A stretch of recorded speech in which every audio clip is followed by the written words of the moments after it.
Olá pessoal, Eduardo Maneira aqui, bem-vindos a mais um de Galho em Galho. E hoje eu recebo o Rodrigo Murta, que viveu IA antes do hype. Rodrigo, um prazer te receber aqui. Maneiro, o prazer é todo meu. Muito legal estar participando aqui do Galho em Galho e falar um pouco sobre inteligência artificial, o que está acontecendo, arte de GPTA. Legal estar batendo esse papo. Maravilha, cara. Obrigadão pela presença mais uma vez. E vamos começar do começo. Começa nos contando como começou a tua carreira, o que você estudou e como que as coisas se desdobraram. Maneiro, eu comecei pela física. Foi interessante, porque eu tinha dúvida se eu fazia física, música ou filosofia, né? Desespero da família na parte renda. E eu gosto muito de matemática, então acabei largando a filosofia nessa ideia. Música, segui como hobby mesmo, então fui pela física. Na física, eu sempre fui muito curioso de entender como é que as coisas funcionam de uma maneira geral. Acabei especializando na mecânica quântica, com foco em neurociência. Eu queria fazer doutorado em neurociência. Eu fiz o mestrado na quântica, né? Ia seguir depois fora do Brasil. Mas no meio do caminho havia um empreendimento da família. Era uma transportadora de carga de um tio. E eu comecei a fazer uns bicos enquanto eu fazia o mestrado lá. Sabe aquele negócio do TI lá de mexe na internet, o que é internet? Não, faz a internet aqui, o site da Era o empresa, né? informática, né? Aí, Chama a pessoa da isso informática. é o TI, né? E comecei a gostar de aplicar um pouco de conceitos de física, experimentação no negócio. E o empreendedorismo acabou me pegando aí nessa jornada, tá? Cara, que legal.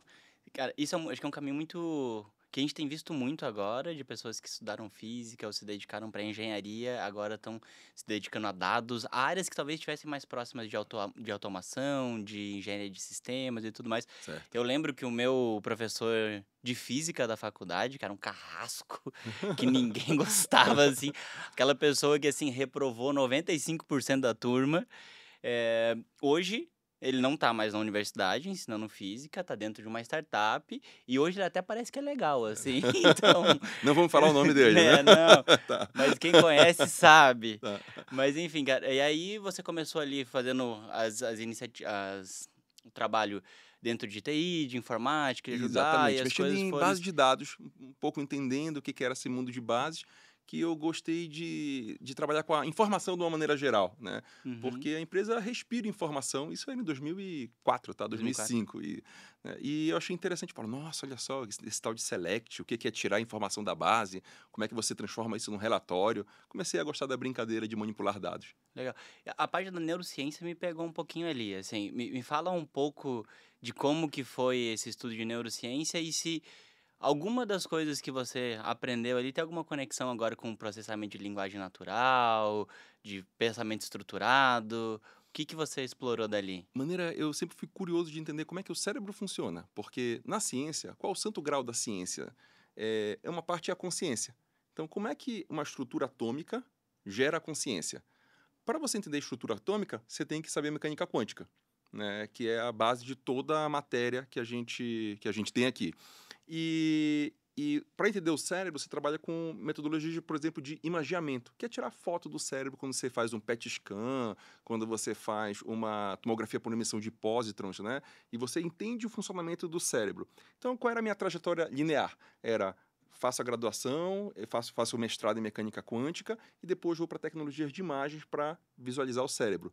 Mas foi aí que eu botei o pé no negócio e também gostei do desafio de fazer o negócio acontecer, de tocar o dia a dia, e optei por ir pela carreira de empreendedorismo. Mas a ciência nunca saiu de mim. Eu adoro, sou um curioso até hoje, e a linguagem natural, que foi um assunto que apareceu lá na frente, tem tudo a ver com neurociência, né? Tem tudo a ver com como é que a gente entende, como é que o som vira sinais, como é que esses sinais são processados pelo cérebro para virar um entendimento e a gente tomar ações em cima disso. Então, acaba tendo algumas conexões meio diferentes aí em cima do tema, mas elas têm relação entre si.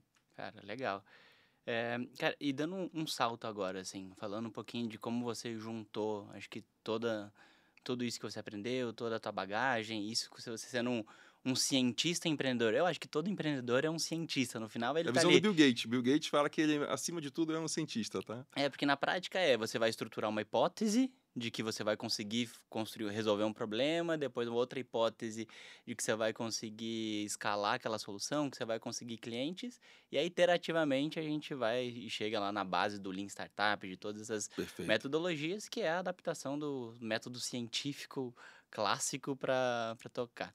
Mas bom, juntando tudo, assim, falando de Lookbox, conta pra gente o que é Lookbox e como que essa tua bagagem se materializou nesse empreendimento de vocês agora. Naquelas curvas, né, da vida, a transportadora que eu fui trabalhar que era familiar, quebrou, né, Uhum. então confusão, né, de empresa quebrando e tal. Resolvi abrir uma pizzaria. Respeito muito quem trabalha com alimento, tá? Porque o negócio é encrenca. E acabou que não era meu negócio a pizzaria. Fui para educação. Foi muito legal uma passagem no mundo da educação. E acabei caindo numa rede varejista aqui de São Paulo, Samarché, Uhum. né? E o desafio no Samarché era análise de dados, tinha a ver com isso, que toda rede varejista tem o desafio de comprar bem, né? Então, pô, o que que faz no varejo? Compra e vende, né? E como é que eu compro com qualidade? Garanto que eu não compre muito Cima, e né? nem pouco, porque se comprar pouco, falta produto para o cliente. Se eu comprar muito, eu gasto dinheiro com estoque que eu não deveria estar gastando para ter uma compra ótima, né? Aceitei o desafio lá do Marché de organizar esse algoritmo de compra, que chama, né? Então, como é que você faz? Uma rede varejista tem lá os seus 10 mil produtos em cada loja. Como é que você compra cada um deles de forma inteligente? Para fazer isso, tinha que montar uma base de dados para você ter a que chama de série histórica, que é a informação de venda do produto, né? Montei o algoritmo, funcionou super legal, mas um passo natural é o time comercial poder. Ele não aceita aquele pedido de compras de uma forma cega. Vem lá um fornecedor, quer negociar, ele tem que ter informação para negociar. Faz sentido acatar o que o fornecedor está me propondo? Para isso, você precisa de uma ferramenta de Business Intelligence, o famoso BI, né? Uhum. Eu pesquisei no mercado lá o que tinha de solução de BI, tombei, trouxe uma solução de BI do mercado para o Marché. Já foi super interessante, porque a empresa começou a ter aquela visão de usar dados no dia a dia, mas o que eu percebi, Maneira, que era difícil ainda para um usuário médio usar uma ferramenta de BI.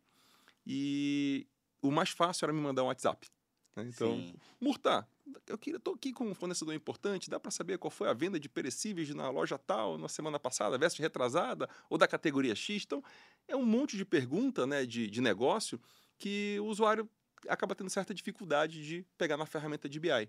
Daí que veio a linguagem natural. Eu sou fã de uma ferramenta chamada Isso, Wolfram isso Alpha, foi né? em que ano? Isso foi em 2011, eu entrei no Marché, e 2012 eu fiz o deploy do BI de mercado. Em 2013 eu fiz um teste. Eu falei, será que eu não conseguia transformar essa pergunta do usuário de negócio numa resposta direta via sistema? Começou por e-mail, o famoso MVP, né? Sim. E deu certo esse MVP. E aí eu transformei num sistema que é o Lookbox hoje, que é muito simples. A gente é Lá atrás eu falava que era um Google dos dados, né? Agora a gente tem um GPT, está mais próximo para um equivalente de um chat GPT, mas com foco em tirar a informação da base de dados e dar isso para o usuário final. Tá, legal. E o Wolfram que você tinha comentado? O Wolfram foi inspiração, porque o Wolfram tem um site que inclusive recomendo, chama wolframalpha.com, o site, e lá você faz perguntas de informações do mundo, e você vai ver que ele não vai trazer links, ele já vai trazer uma resposta mais estruturada. Essa foi um pouco a inspiração do Lookbox, né? Então, você é do departamento de compras, você é o dono do marché, quer saber qual a loja que mais vendeu na semana passada, esse mês, ontem. Você faz exatamente essa pergunta e eu trago direto essa resposta para você. Legal. Tenho um carinho muito especial pelo Wolfram, porque ele acelerou muito a minha formação em engenharia mecânica. O Jogava as Wolfram integrais lá, perfeito, integrais e fazia o perfeito. O negócio. Wolfram na física também reina, né? Então, eu aprendi a programar no matemática, na verdade, que é a Sim. linguagem, né, por detrás do Wolfram, na física. E a primeira versão do Lookbox, da interpretação da linguagem, ela foi toda feita em matemática, tá?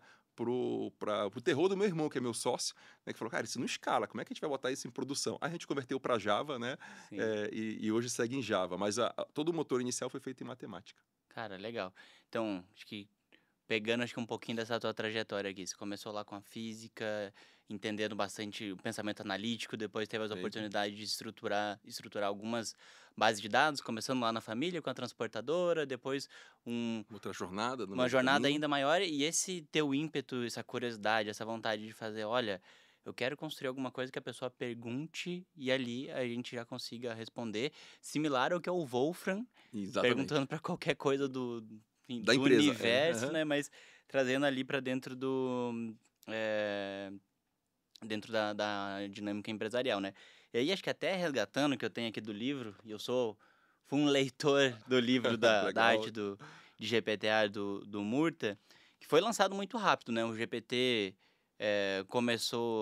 popularizou ali em novembro e tudo 30 de mais. novembro de 2022 lançou a primeira versão do GPT para o público, né, e em janeiro eu comecei a escrever o livro. Cara, vamos começar pelo livro? Me Vamos lá. conta, como que foi escrever, de onde que veio esse ímpeto e o que que o pessoal que vai ler pode esperar desse livro aqui. Legal. Inclusive tá agora super acessível, né, antes você não precisa nem criar login e senha mais para processar o GPT, né. Eh, Na base de tudo, maneira vem um valor até que a gente imputou no Lookbox, que a gente chama de curiositude, né. Então Uhum. como é que a gente pode aplicar a curiosidade de uma forma criativa no dia a dia, no negócio ali, e no mundo atual, cheio de ferramentas, cheio de possibilidades, isso é muito importante, né, a gente pensar. Então esse é um valor do Lookbox, inclusive, que a gente leva aí para todo mundo quando a gente tem que falar dele. Sobre o livro, o que aconteceu? Quando lançou o GPT, eu fiquei mega empolgado. Eu me senti assim o Carl Sagan quando estava vendo as estrelas, eu brinco no livro, né? Ele estava recebendo as imagens de Marte. O Carl Sagan é um astrônomo super famoso, fica aí a dica do Cosmos, que é um livro incrível. E ele falou: caramba, eu estou num lugar no epicentro aqui onde as coisas estão acontecendo. E qual era a empolgação do Carl Sagan? Ele estava recebendo as primeiras imagens de Marte. Então a humanidade nunca tinha visto como é que era Marte. E ele trabalhava lá na NASA, trabalhava no Propulsion Jet, estava vendo aquelas imagens. A relação que eu faço com o Sagan é que eu me senti o Carl Sagan da linguagem natural, porque a gente trabalha com isso há 10 anos. Só que a gente, como startup, tinha que meio que convencer e tentar mostrar, falar, olha, a gente acredita que essa visão, mas será que é mesmo? Ou é uma startup Uhum. maluca só que e tem um monte por aí, né? E quando veio o LLM, o chat GPT, isso ajudou a expandir esse conceito e deixou acessível para todo mundo. Mas, quando eu comecei a brincar, eu estava empolgado. E eu vi que algumas pessoas falavam: ah, fiz 3 perguntas aqui e só veio bobagem, e desistiam.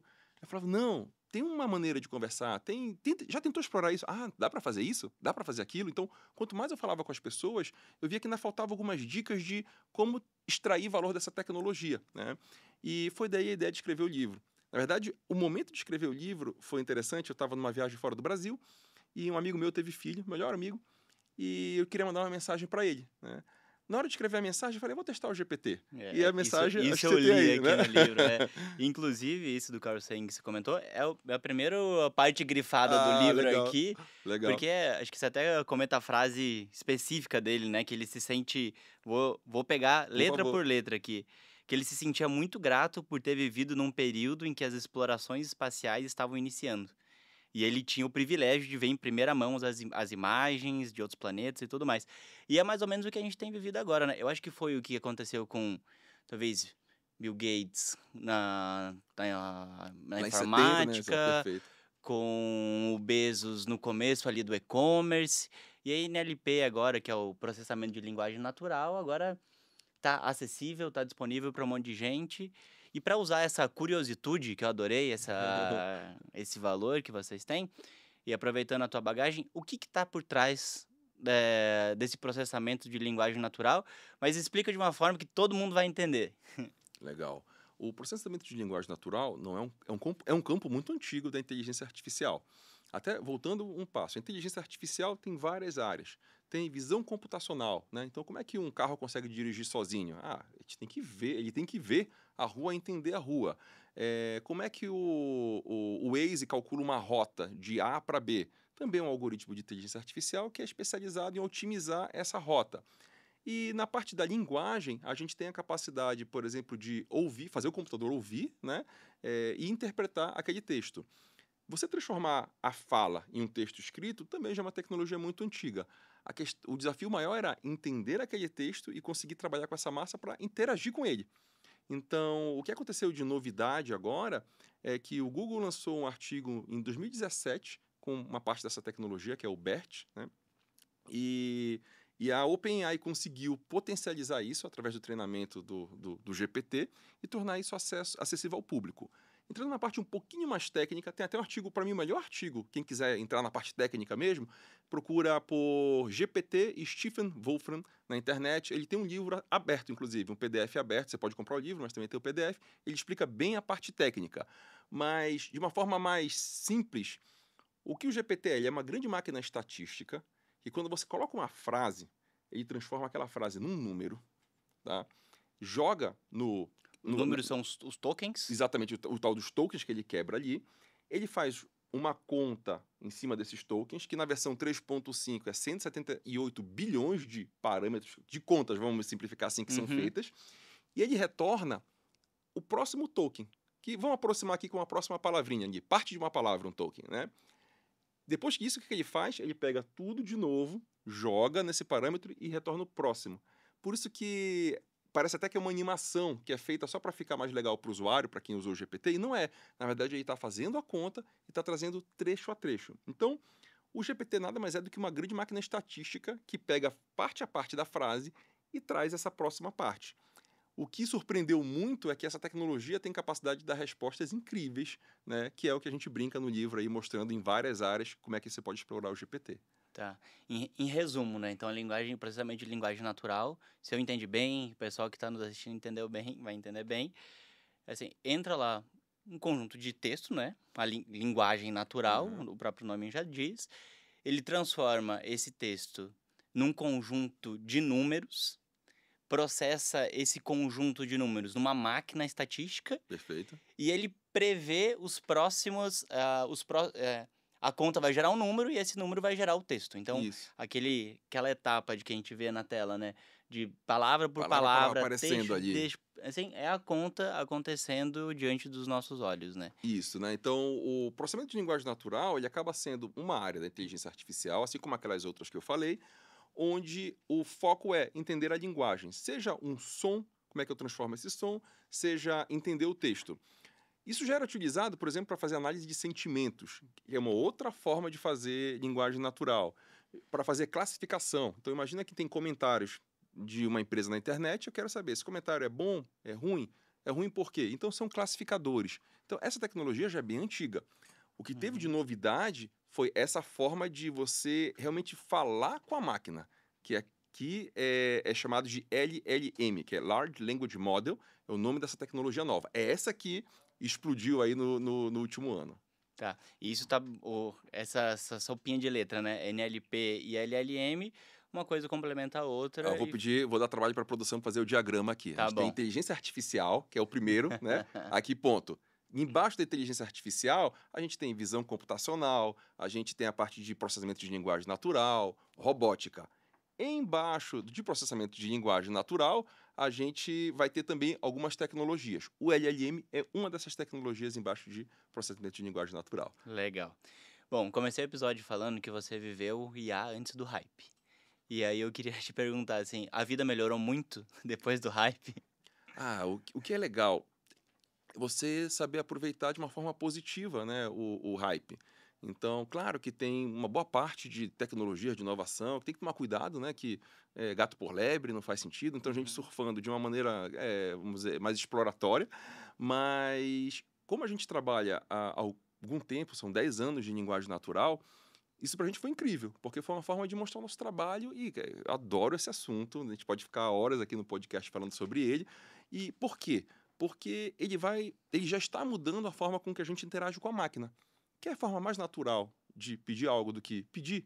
Né? Não é à toa que a Alexa funciona, Google Assistant funciona, Siri funciona, mas com limitações muito fortes. Se eu falar para o meu Alexa, acenda a luz do meu escritório, ele já se perdeu, porque tem que estar classificado o que é escritório, como é que funciona isso, já não acontece. Com o LLM evoluindo agora, a gente vai poder falar com a máquina de uma forma muito mais natural do que se faz até então. Então, é essa a grande transformação. Todos os aplicativos que existem hoje, eles vão ter que ser refeitos. Então, imagina um aplicativo de banco e você tem que destravar para fazer uma viagem internacional. Que é coisa mais chata do que ter que... Que menu eu entro? É em segurança, é em produtos, é em cartão? Dentro de cartão, onde é que eu faço isso? Então, você tem que ficar abrindo numa árvore e essa árvore acaba sendo gigante quando o serviço é muito completo. Quando você bota uma camada de linguagem natural nisso, É exato, por isso que é linguagem natural, porque fica natural fazer essa interação, né? Então, se eu quiser destravar meu cartão para fazer uma viagem, eu falo, destrava meu cartão para fazer uma viagem. E o app do banco vai falar comigo, para onde você está indo? Para a região tal. Qual é a data da viagem? De tanto a tanto. Ok, você quer que mande e-mail? Quero, então tá feito. É como se eu tivesse alguém para poder secretariar você, né? Só que usando tecnologia. Entendi. Então, fiquei curioso com isso que você comentou de que os apps vão precisar, todos vão precisar ser refeitos, mas você comenta isso num tom de que a interface, o como a gente interage, essa UX que a gente tá falando ali com ele, você imagina que isso vai precisar mudar, porque tudo vai partir desse ponto de a gente vai conversar com a máquina. Essa é a visão que você tem de futuro? Para mim, a interface do futuro é não ter interface. Então, Tá. qual é a maneira mais fácil de você programar uma viagem, né? Se você tem muito dinheiro, você fala, tem uma empresa aqui que eu ligo e resolve tudo para mim. Ela Uhum. falando, eu quero ir para o lugar tal, fazer isso, isso, isso, aquilo. Ok, tá feito. Já vê, olha, vi 5 opções de passagem. Qual que você quer? Essa ou aquela? Então, você tem alguém que lhe assessora. Não tem interface nisso. Você pode ligar para a empresa e ela vai fazer tudo. Qual a maneira mais fácil de comprar o ingresso? Né? É delegando para alguém. Ah, eu quero ir num cinema e ir para alguém que lhe conhece. Então imagina que você pega com a sua esposa e fala, vamos assistir um filme? Vamos. Você vê para mim que eu estou cansado hoje? Uhum. Pode deixar que eu vejo tudo. Ela sabe o seu gosto, qual é a cadeira que você gosta de sentar, que cinema você gosta de ir, qual o tipo de filme, tenta até acomodar um que ela gosta que você goste também. Tá? Uhum. Isso dá trabalho de fazer. Né? Com essa nova inteligência agora, essa tecnologia é capaz de fazer isso agora. Então, eu brinco que os dias do Disque 1, Disque 2, Disque 3 finalmente estão acabando, tá certo? Você não vai mais precisar disso. Você vai falar com uma pessoa que vai parecer que é um ser humano do outro lado lhe atendendo. Eu acho que essa é a grande transformação que a gente vai ter Uhum. agora nos próximos anos, tá? Cara, é muito engraçado isso, porque é a primeira vez que eu experienciei processamento de linguagem natural, de voz por telefone. Eu tava com minha esposa, ela Tá. tinha ido fazer um curso em Stanford.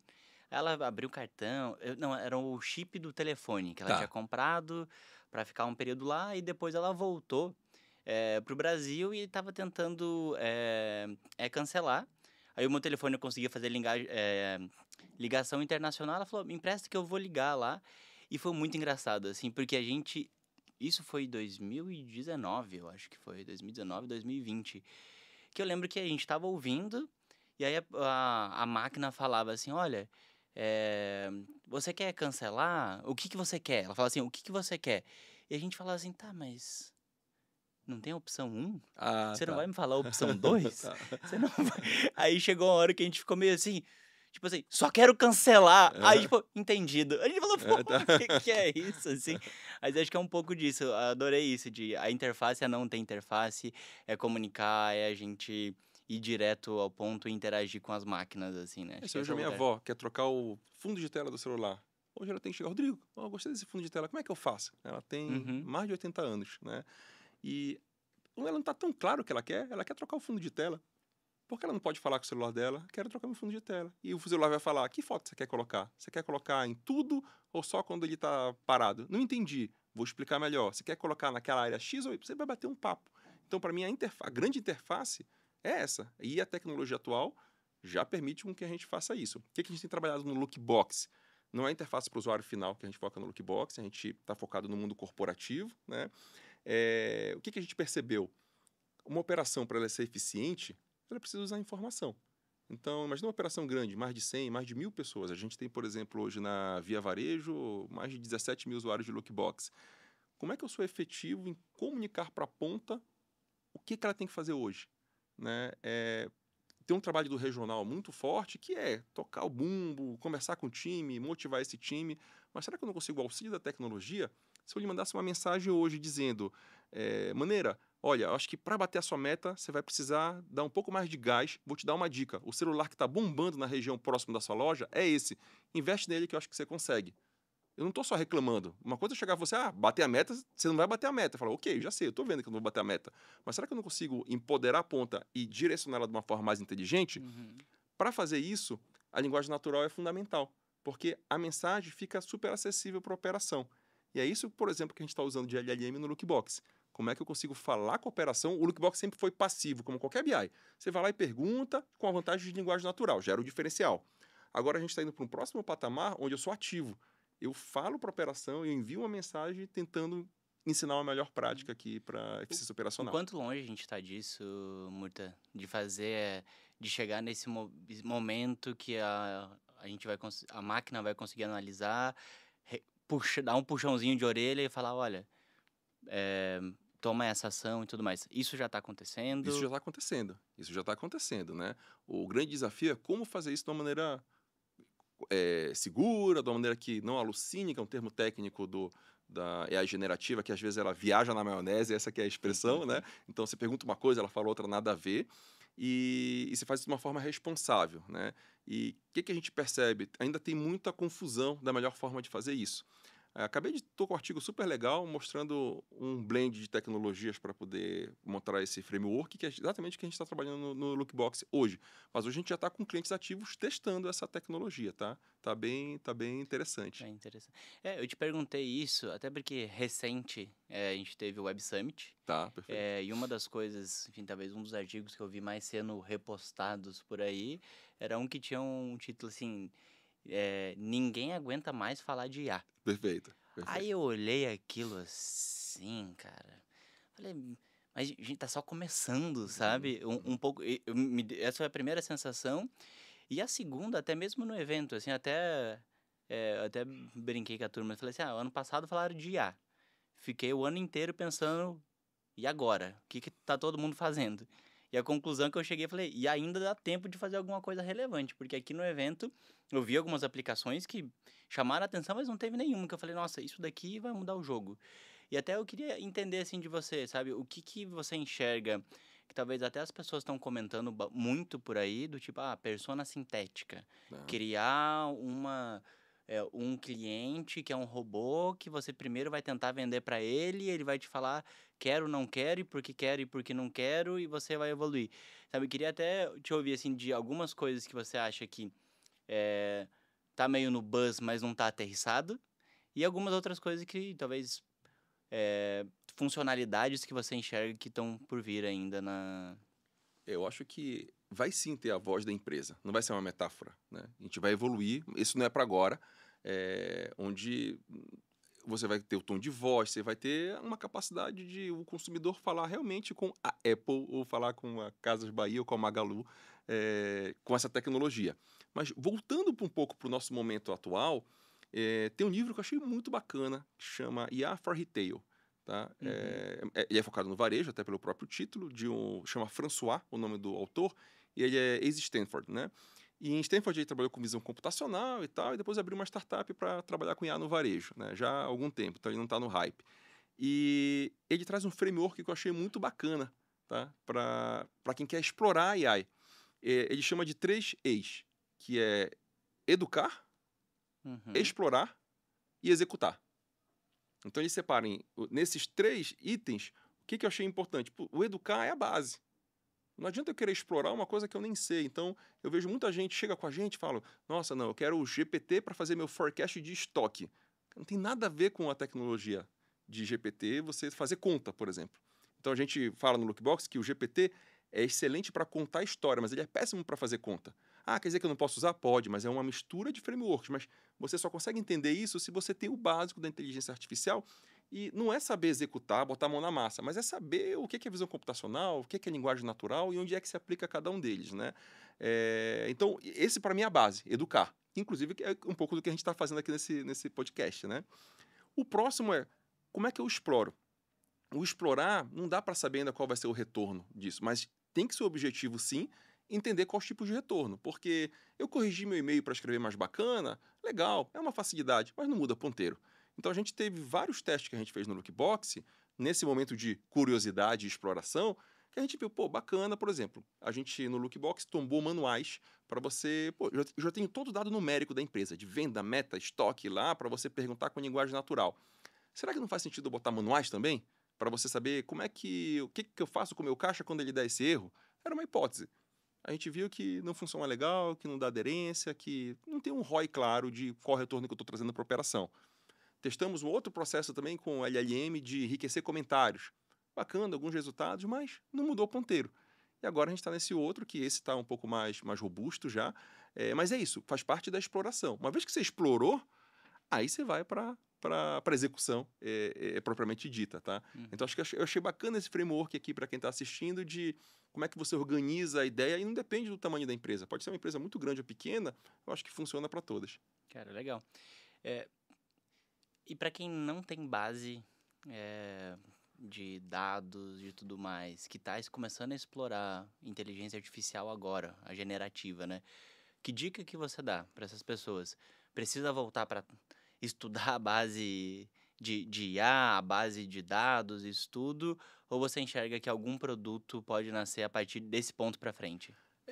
Eu vou bater no educar, né? O outro livro também para o público, que não é focado em varejo, chama 2041, do Kai Fu Lee. O que é legal? É um livro que são 10 contos. Cada conto ele pega uma vertical da inteligência artificial e é duplo. Ele tem o conto, escrito por um escritor de ficção científica, e depois o comentário do Kai Fu Lee, falando qual é a tecnologia que está sendo utilizada naquele ponto. Então, primeiro é entender quais são as tecnologias, antes de até aprofundar. O que eu gosto? Estudar com o chat GPT eu acho incrível. Tá? Então, dica aí, GPT, se você não testou, é de graça, não tem mais desculpa. Porque a gente falava assim, não, AI é coisa de... Não, eu tenho que comprar uma ferramenta, é caro, é coisa de empresa grande. Não tem, é para todos os Não tamanhos. precisa saber Não programar? precisa saber programar, é para qualquer tamanho, né? Quem quiser saber mais, tem o Arte de GPTA aí, mas já vai na OpenAI, não precisa abrir conta, né, no site, acho que é chat.openai.com, né? E vai direto. Então, explore. É muito bacana ler esse tipo de livro com o GPT. Isso é uma coisa que eu fiquei viciado, tá? Qualquer dúvida que eu tenho do livro, eu vou direto no GPT para tirar a minha dúvida. Não precisa ver se é a versão paga, dá para fazer na 3.5, é gratuita. Evoluindo um pouco mais, às vezes de acordo com a necessidade, o 4 é um investimento bacana. Legal. É que tá até aqui no livro, né? Descubra os segredos do GPT. Os segredos estão cada vez mais não segredos, né? Perfeito, Estão cada vez mais perfeito, né? abertos para todo mundo. Mas às vezes tem dicas simples do dia a dia, uma que eu bato muito no livro, tá, Maneira? Não pare na primeira resposta. Na primeira pergunta, na verdade, né? Então você faz uma Isso. pergunta, às vezes vem uma resposta que É que é nada a meio ver. efeito Google, né? Que a gente colocava lá a pergunta ou a pesquisa, vinham as respostas e a gente olhava, tá, tem essas. Uhum, No máximo, alguém muito esforçado ia para a página 2, né? perfeito. Até foi engraçado esses dias, assim, a missão, o propósito transformador massivo do Google, meio que o porquê eles fazem, até tá naquele livro Organizações Exponenciais, Tá. que era, eles falavam que o papel do Google era organizar as informações do Do mundo. mundo, exatamente. Aí pegava informação de GPS, de tudo que é isso, né? Foi engraçado que eu tava batendo um papo com um amigo sobre isso, e ele falou assim, tá, e o do GPT é organizar o Google, né? Tipo, Tem uma brincadeira legal com isso daí, que é o seguinte, eu brinco que hoje o Google, não é à toa que eles estão correndo um monte com o Gemini aí, né? E aham. também disputando com o chat GPT. O Google, para mim, virou um pouco exibido. Exibido? Exibido. Sabe por quê? Ah, Você pergunta alguma coisa no Google, ele te dá 1 milhão de páginas de resposta. Para que tá, serve 1 milhão? tá, entendi. Para se exibir. Eu sou poderoso. Toma 1 milhão de páginas. Mas qual é a utilidade prática de mostrar 1 milhão se eu só consigo andar nas primeiras 20? Eu tenho que ter o trabalho de entrar uma a uma e tentar achar aquilo que me interessa pulando a propaganda, né? Qual o grande diferencial Google GPT nesse quesito? Um exemplo prático, eu gosto de pilotar drone. Quebrou um efeito bem específico do meu drone lá, que era a visão panorâmica. Uhum. Qual era o meu ímpeto no pré-GPT? Ou no Google. Eu Ou vou no lá, YouTube. quebrou a câmera panorâmica e tal, procura em português, procura em inglês para tentar achar ali o que resolve, né? E você ia ter que entrar página a página, caçar o fórum, no fórum ter que entrar dentro dele para saber onde é que talvez alguém resolvesse aquele problema. Se não, abrir um ticket na empresa que ninguém gosta, ninguém suporta abrir ticket na empresa. Eu fiz o teste, fui lá no GPT e falei, será que o GPT não responde isso? Eu fui totalmente descrente, assim, de que não ia dar certo, né? Perguntei, a câmera foto panorâmica no DJI Mini 3 Pro parou de funcionar. Alguma dica? Aí eu falei, não vai vir nada, né? Mas estou fazendo o livro, vamos brincar. Ele veio, me deu 5 dicas. Na terceira ele resolveu o meu problema. Então, olha a diferença. Em vez de eu ver que tinha 1 milhão de páginas, andar em 20 e sair fazendo um monte de pesquisa, eu sou muito mais direto, né? Não é à toa que o Google está super correndo, né, atrás aí com o Gemini, que é um concorrente do GPT, porque eles sabem que agride o negócio deles sim. Né? Sim, e é meio curioso isso, né? Porque quando o Google mesmo começou, a gente começou usando, sei lá, eu entrei na época do KD. Ah, KD.com. Alta Vista. Alta Vista, que foi antes ainda. E Aham. agora, assim, o Google Sim. dominou, assim. Eu tenho muita... Eu lembro que há uns 2 meses atrás eu conversei com uma pessoa que é super especialista em inteligência artificial. Eu falei, cara, eu não... Eu acho que a OpenAI não... Daqui, sei lá, 5 anos, que é muita coisa pra Perfeito. velocidade que a Aham. gente tá... Falei, cara, vai ser o Alta Vista. Vai ser o KD que a gente vai falar. Pô, você lembra lá atrás? Você lembra que a gente falava assim, pra... Coloque o título numa imagem e vinha escrito em árabe, sabe? Um Aham. negócio É, assim. sim, sim, sim. Aham. Eu não sei se vai se sustentar e só o tempo vai dizer mesmo como que as coisas vão evoluir daqui pra frente, né? Eu Ma- acho que no futuro a gente vai olhar para trás e falar, nossa, a gente era tão improdutivo que a gente não tinha noção, né? Uhum. Do tempo que a gente gastava fazendo coisas que não Cara, precisam mais, né? e isso até me pega um pouco, assim, sabe? Vamos olhar pra base, assim, pra criançada de agora, assim. É, eu lembro até que eu tava conversando com uma afilhada esses dias, ele falou, eu tenho um amigo que faz todas as tarefas no chat GPT. Certo. Só que a minha tia, ele é meu primo e meu afilhado, né? E minha tia é pedagoga. Tá, E proíbe ele de fazer as tarefas na frente do computador. tá. E aí eu fico muito assim, cara, como que vai ser essa próxima etapa, assim, sabe? O que que vai vir, sabe? Como que a gente vai desenvolver as pessoas até em descrever, né? Assim, a habilidade manual de você fazer alguma coisa, assim. O que que você enxerga? Até, tô explorando uma coisa que talvez a gente tá não tenha tanta bagagem, assim, tá num campo mais de exploração. O que que você enxerga, assim, de formação de pessoas, de crianças, ensino infantil mesmo até, talvez, utilizando esse tipo de tecnologia? Você acha que vai chegar para todo mundo ou você acha que vai ficar coisa de gente grande? Eu acho que já chegou e quem não está acompanhando está atrasado, né? Aham. Eu estava conversando com uma CIO de uma grande empresa, inclusive amiga, e o filho dela faz ciência da computação e estavam meio que barrando o GPT, né? Nessa parte mundo acadêmico, né? E, e eu vejo, caramba, no Lookbox eu barro quem não usa o GPT, entendeu? É o Sim. inverso do que está no mundo acadêmico, né? O que eu percebo que veio uma tecnologia que ela meio que bagunça todo o modus operandi da educação atual. Que, na boa, vamos ser sinceros, está bem atrasada. Né? O nosso currículo está muito atrasado. E, às vezes, matérias que não fazem sentido, sei lá, você sai da educação básica, você não sabe fazer primeiros socorros. Né? Caramba, você pode salvar uma vida. Você não sabe educação financeira. Né? Sim. Tem um monte de coisa básica ali, programação nem se fala. E o GPT veio para dar uma chacoalhada nisso, porque eu falo um pouquinho no livro, tem um capítulo que chama Conversa sobre Educação. Né? Uhum. E na conversa sobre educação, o que acontece? A nossa educação ela é muito responditiva. Como é que a gente avalia as pessoas? Responde. Quando eu estou no mundo real, eu tenho que resolver os problemas, eu tenho que criar as perguntas que eu vou fazer. Né? E é exatamente o que o GPT faz. A resposta virou commodity. Totalmente.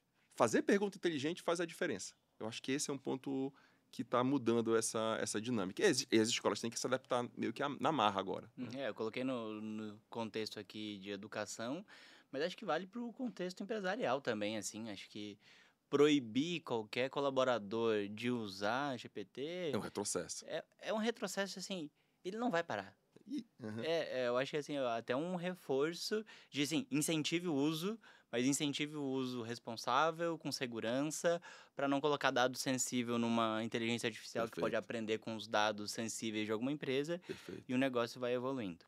Mas, bom, acho que para ir caminhando aqui para a conclusão desse nosso papo, que foi riquíssimo, assim, de entender a trajetória, como que os insights foram se conectando ao longo do caminho até chegar nesse momento que o Lookbox está consolidado. A gente consegue conversar com a máquina, ela te oferecer o BI e até esses passos a mais que você comentou de, olha, a gente está chegando num momento, ou já chegou, Que eu dou um insight. que ele dá um insight e fala assim, olha, não só relata só o problema, mas isso aqui pode ser um caminho que vai resolver.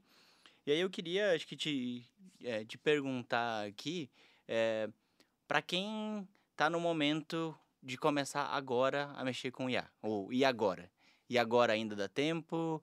E agora o que as pessoas precisam fazer? Você comentou ali no de estudar, do educação, Uhum. experimentar, E exploração executar, e é, eu também. executar. Foram os 3 pontos. Qual que é esse próximo passo prático, assim, qual que é esse próximo, para usar aqui o nosso de galho em galho, qual que é o próximo galho que você acha que quem está assistindo agora já pode sair fazendo? Eu acho que uma boa dica de que galho pular, né, é testar. E eu bateria um papo forte aí com as ferramentas. Não vão ficar presos no GPT, não é porque eu sou autor do Arte de GPTA, né? Que ele foi só o primeiro. Mas a gente tem o Anthropic, que não está no Brasil, tem o Gemini do Google e tem o GPT. Bate um papo com a própria inteligência artificial, vê o que está acontecendo. Dá tempo? Super tempo. Isso está só começando. Né? Então tem muito espaço para quem está interessado em trabalhar na área. Só que você tem que ver qual é a sua área. Tem uma fala muito bacana do CEO da NVIDIA, que todo mundo fala que tem que aprender programação. Ele fala, não tem que aprender programação. Porque quem vai programar para você é a linguagem natural, são os ChatGPTs da vida, né? Ainda tem uma ponte grande para ser feita. Não é que não vai ter programador, não é isso. Mas veja assim, qual é a sua área? O que você faz? É no marketing? É em pessoas? É em finanças? É em programação? Na sua área, o que você pode fazer com inteligência artificial? Eu acho que esse é o desafio. Primeiro, estar antenado, conhecer o que acontece no mercado. Né? Só de estar antenado, né, assistindo aqui o Galho em Galho, você já vai estar um pouco na frente da turma. Né? Mas depois, como é que você pode ir além e aplicar isso na sua área? Minha dica, bate um papo com o GPT, que eu acho que vai sair um monte de ideia bacana. Cara, muito obrigado aqui. Foi um prazer, assim, uma feliz coincidência. Quando eu comecei a explorar o ChatGPT, além de fazer várias perguntas, eu, assim como você listou aqui, eu acho que você citou 6 livros aqui pela minha conta ao longo. Eu dou uma olhadinha o que está surgindo e tal, quem fora está falando disso, quem no Brasil está falando disso, e recomendação da Amazon. Chegou teu livro. Por favor, então legal, eu falei, olha, legal. cara, isso daqui foi super legal bater esse papo. E assim como você, eu também me sinto privilegiado, e como o Sagan lá nas explorações espaciais, de estar vivendo num momento que as coisas estão sendo ressignificadas, estão mudando de paradigma. Já mudou. Acho que não é mais falar que está mudando. É um momento vibrante que a gente tá vivendo agora, de transformação, que é um momento de inflexão. Eu gosto do Kurzweil, do Ray Kurzweil, que é uma figura incrível, e ele cunhou um termo chamado singularidade, que é quando é que a inteligência artificial vai ficar mais inteligente que a inteligência humana, e a partir daí a gente não sabe o que vai acontecer. Então tem um pouco de especulação aí de que será que a gente não está passando por esse momento de singularidade agora? Fica a dica também de dar um Google aí na singularidade ou um GPT, né, que é um conceito bem bacana de explorar e fazer esse mix de inteligência artificial que está acontecendo no nosso momento. Pô, muito obrigado. Esse papo aqui, esse momento foi singular, mas as oportunidades que estão vindo aí são plurais. Cara, boa sorte, obrigado aí. Foi um prazer trocar contigo. Eu que agradeço o convite, cara. Valeu. Sucesso pra você.